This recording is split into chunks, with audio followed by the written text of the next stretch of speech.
주일 저녁 예배 성도와 함께하는 요한계시록. 우리 함께 나눌 말씀은요, 요한계시록 6장 7절서부터 11절 넷째 인하고 다섯째 인에 관해서 함께 보도록 하겠습니다. 우리가 앞서서 7 인에 있어서 첫째부터 셋째 인까지 보았고요. 지금 넷째하고 다섯째 인을 볼 것인데요. 사실 다섯째 인부터는 우리가 첫째 인부터 넷째 인까지는 말하고 그 탄자가 등장하는데요. 이 다섯째 인부터는 이 말하고 이 탄자가 등장하지 않는다는 것입니다. 거기에는 중요한 의미가 담겨져 있다는 것이죠. 그러면 7절과 8절 말씀 보도록 하겠습니다. 넷째 인을 떼실 때에 내가 넷째 생물의 음성을 들으니 말하되 오라 하기로, 내가 보매 청황색 말이 나오는데 그 탄자의 이름은 사망이니 음부가 그 뒤를 따르더라. 그들이 땅 4분의 1의 권세를 얻어 검과 흉년과 사망과 땅의 짐승들로서 죽이더라 라고 된 것입니다. 여기 청황색 말이 나오는데 그 탄자의 이름이 사망이니 음부가 뒤를 따르더라 라는 것이죠.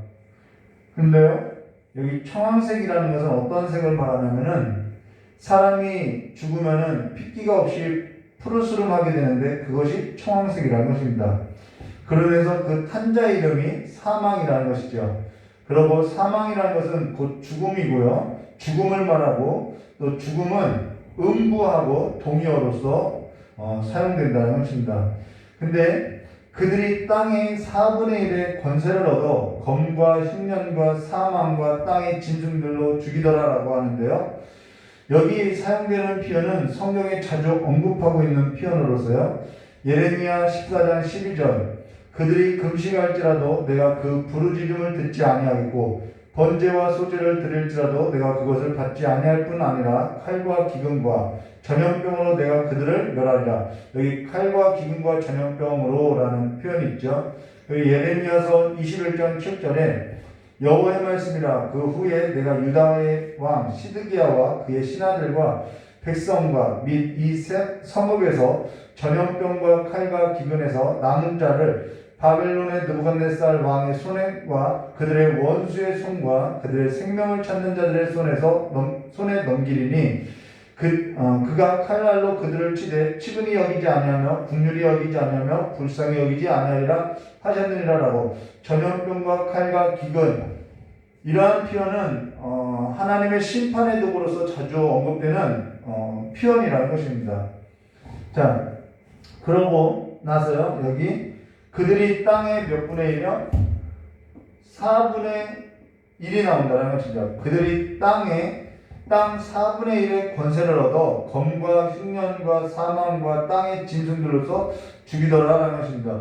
근데 마태복음 24장 3절과 8절의 말씀을 보시면은 예수께서 감난산 위에 앉으실 때 제자들이 조용히 와서 이르되 우리에게 이럴수도 어느 때에 이런 일이 있겠사오며 또 주의 임하심과 세상 끝에는 무슨 징조가 있사오리까 라고 물었을 때요, 예수께서 대답하여 이르시되 너희가 사람의 미혹을 받지 않도록 주의하라.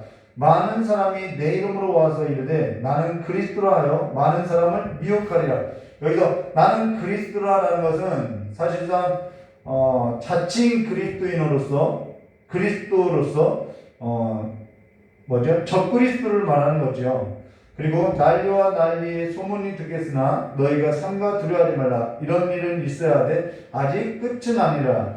민족이 민족을, 나라가 나라를 대적하여 일어났고, 이건 분쟁과 전쟁을 말하죠. 그곳에 기근, 이거는 경제적인 거죠. 지진이 있으니 재앙을 말하죠. 이 모든 것은 재난의 끝이 아니라 시작이라는 것이죠. 자, 적그리스도의 출현, 그 다음 분쟁과 전쟁, 경제, 이 모든 것이 우리가 첫째부터 셋째까지 보았던 것이죠. 근데 여기 계시록 6장 1절과 8절에 첫째부터 넷째까지 우리가 보고 있는데요.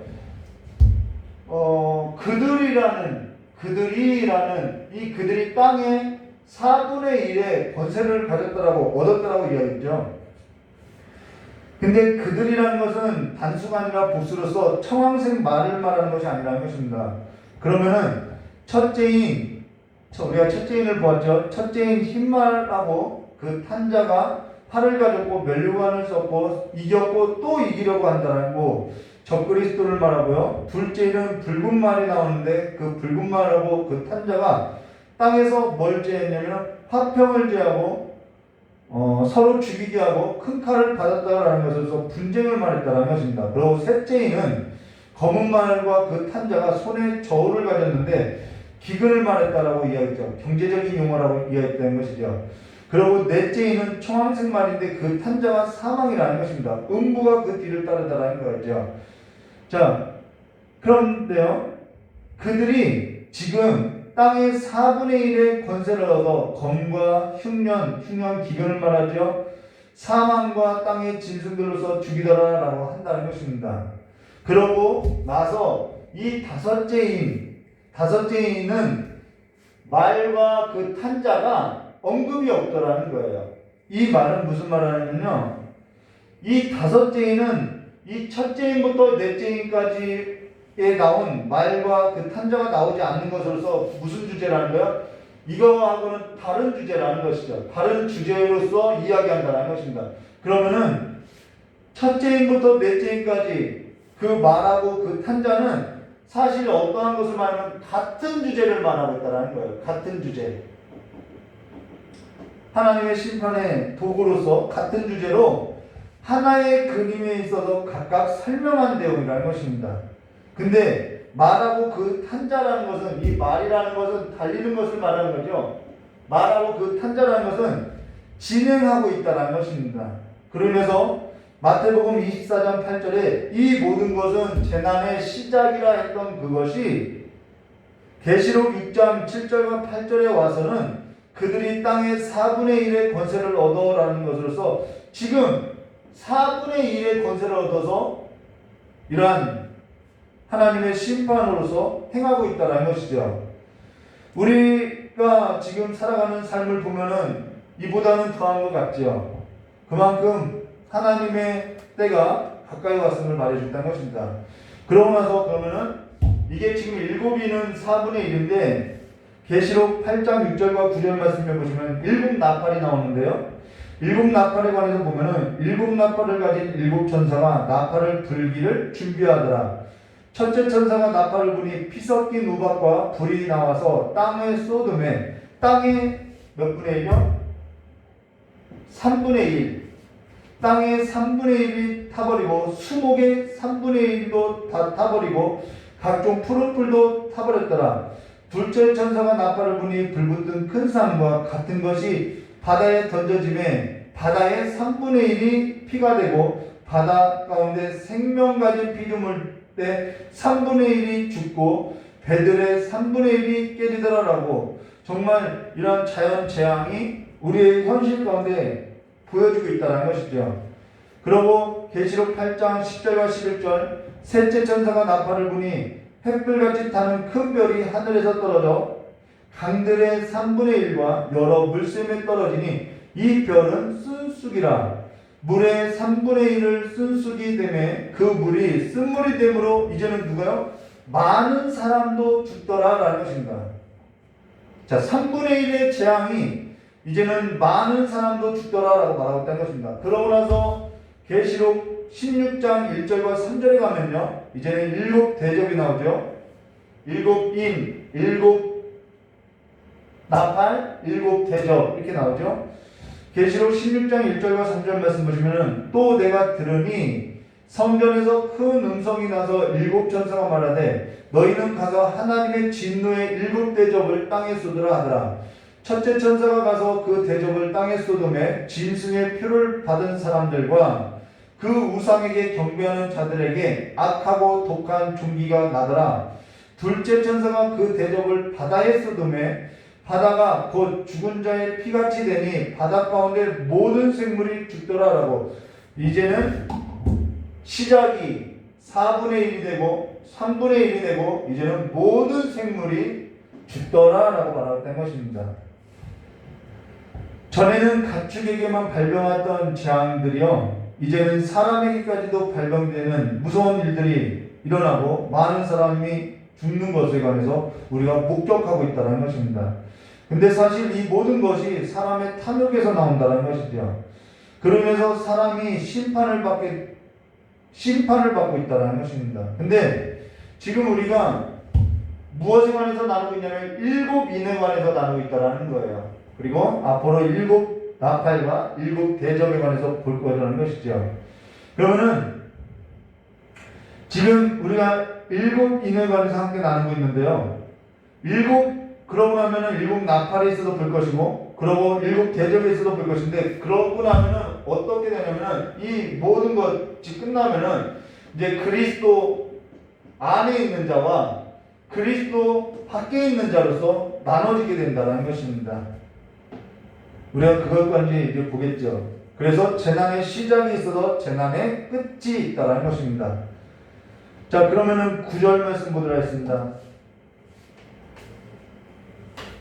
9절을 말씀해 보시면요, 다섯째 임을 떼실 때에 내가 보니 하나님의 말씀과 그들이 가진 증거로 말미암아 죽임을 당한 영혼들이 어디에요? 제단 아래에 있어 라고 하고 있다는 것이죠. 자, 다섯째 임을 뗄 때에 제단 아래에 죽임당한 영혼들이 있는데, 그들이 죽임당한 까닭이 죽임을 당했다는 것은 사실 누군가로부터 살해당했다는 것이죠. 근데 그들이 죽임을 당했던 까닭이 어디냐면은 내가 보니 하나님의 말씀과 그들이 가진 증거로 말미암아 죽임을 당했다는 것입니다.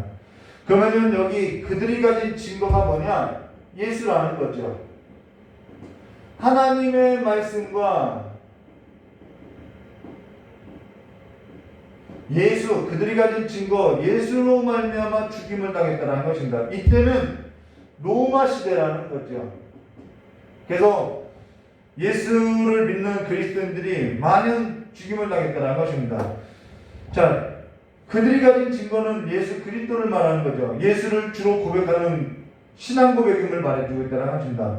찬송가 542장 후렴에도 예수 믿는 것은 받은 증거 많도다. 예수 귀한 예수 믿음 더욱 주소서라는 후렴 가사가 있죠. 당시 그리스도인으로 살았다는 삶이라는 것은 예수가 가장 귀한 보화였고, 예수가 나의 구주였고, 그 구주를 고백하는 신앙인으로서 예수를 믿고 죽임을 당했다는 것입니다. 그들은 나로 살지 않고 예수로 살았다는 거예요. 근데 오늘 우리가 살아가는 삶에 있어서 순교적 삶임을 말해주고 있다는 것이죠. 자, 누가복음 9장 20절과 23절, 예수께서 이르실 때 너희는 나를 누구라 하느냐? 베드로가 대답하여 이르되 하나님의 그리스도시니이다 하니 경고하사 이 말을 아무에게 이르지 말라 명하시고 이르시되 인자가 많은 고난을 받고 장로들과 대제사장들과 서기관들에게 버림받되어 죽임을 당하고 제3일에 살아나야 하리라 하시고, 또 무리에게 이르시되 아무든지 나를 따라오려거든 자기를 부인하고 날마다 제 십자가를 지고 나를 따를 것이니라 라고 말했다는 것입니다. 예전에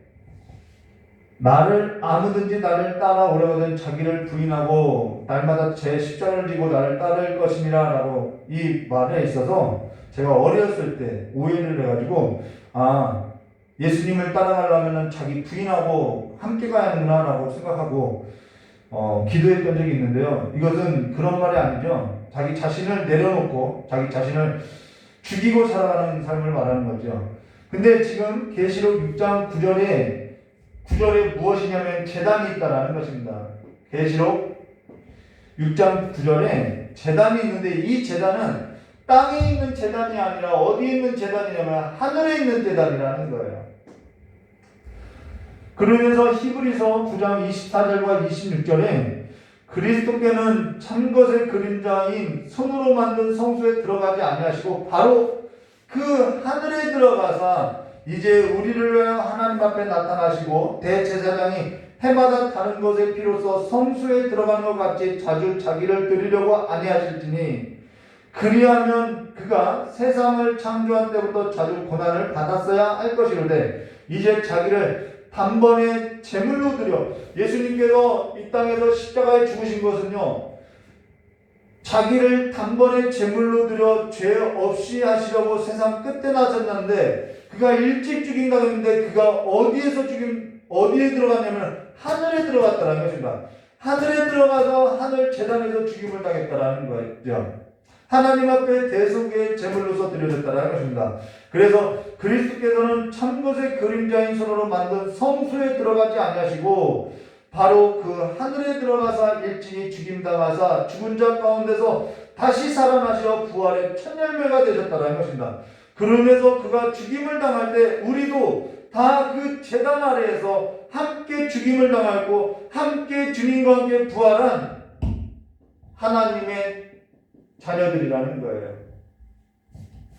그러면서 고린도전서 15장 31절에 형제들아 내가 그리스도 예수 우리 주 안에서 가진 바 너희에 대한 나의 자랑을 두고 단언하노니 나는 날마다 죽노라 라고 말하죠. 그에게는 죽는 것이 자랑이었어요. 그에게는 죽는 것이 자랑이었고 그에게 십자가 외에는 자랑할 것이 없다라고 나는 날마다 죽는다라고 말하고 있다는 것입니다. 이게 바로 하늘에 제단이 있는 삶으로서 살아가는 삶이라는 것입니다. 그러고 나서 10절과 11절 말씀 보시면 이렇게 말하고 있죠. 큰 소리로 불러 이르되 거룩하고 참되신 대주제여 땅에 거하는 자들을 심판하여 우리의 피를 갚아주지 아니하시기를 어느 때까지 하시려 하나이까 하니 각각 그들에게 흰 두루마기를 주시며 이르시되 아직 잠시 동안 쉬되 그들의 동무 종들과 형제들도 자기처럼 죽임을 당하여 그 수가 차기까지 하라 하시더라라고 하는데요. 여기서 그들의 동무 종들과 형제들도 자기처럼 죽임을 당하여 그 수가 차기까지 하라라는 이 말은요. 너희도 순교하라 이런 말이 아니라는 거예요. 좀 넓은 의미에서 순교를 바란다는 것이죠. 우리가 날마다 예수 그리스도와 함께 죽는 그 삶 자체가 우리가 이 땅에서 살아가는 그 삶 자체가 순교적인 삶인 것이죠. 자, 그러면은 이들이 뭐라고 불렀느냐? 거룩하고 참되신 대주제여 땅에 거하는 자들을 심판하여 우리의 피를 갚지 아니하시기를 어느 때까지 하시려 하나이까? 라는 것은 그들이 하나님의 말씀과 예수 그리스도를 고백하는 그 일로 말미암아 억울한 일을 겪고 죽임을 당하고 정말 힘든 시기를 보냈다는 것입니다. 그 억울함에 있어서는 정당한 권리가 있다는 것이죠. 정당성이 있기 때문에 큰 소리로 외친다는 것이죠. 근데 그들이 하나님의 말씀을 따라 살다가 억울한 일을 겪고 예수를 믿는 일로 인해서 애매한 일을 겪고 고난도 겪었는데 이 억울함을 가만히 보면은 어떠한 억울함이냐면 땅에서 보상을 얻지 못하고 죽어간 이들이 있었다는 것입니다. 오늘도 그렇죠. 우리가 이 땅에서 살면서 보상 없이 살아갈 수 있다는 것입니다. 그러면서 사람들이 끝에 가서 큰 소리로 불러 외치는 그 한마디가 뭐냐? 어느 때까지 참아야 하냐는 것이죠. 어째서 억울한 일에 있어서 나만 어느 때까지 참아야 합니까? 라는 것이죠. 근데 그 일에 있어서 답은요, 누구에게 있냐면은 거룩하고 참되신 대주제여라고 했던 거룩하고 참되신 대주제여에게 있다는 것입니다. 이게 답이라는 거예요. 오늘도 거룩하고 참되신 대주제여라고 역사의 주관자시여라고 부르짖고 오늘도 나를 버티고 오늘도 예수의 죽음을 짊어진 자로 오늘 주와 함께 살아가고 있다는 것에 관해서 내가 증인이라는 것이죠. 내가 누구인지 그러면서 내가 누구인지에 있어서 분명하게 하고 선을 긋고 있다는 것입니다.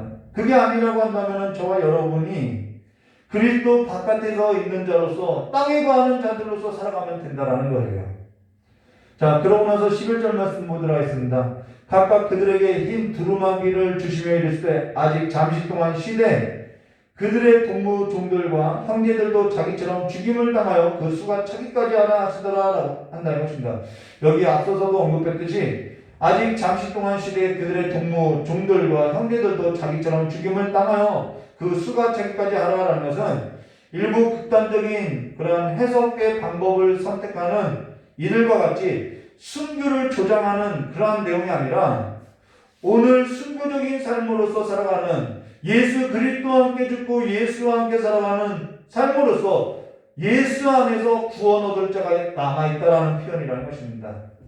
지금 하나님께서 그들을 간절히 기다리고 있다는 것이죠. 그리고 여기 각각 그들에게 뭘 줘요? 흰 두루마기를 주시며 라는 것은 흰 옷을 말한다는 것입니다.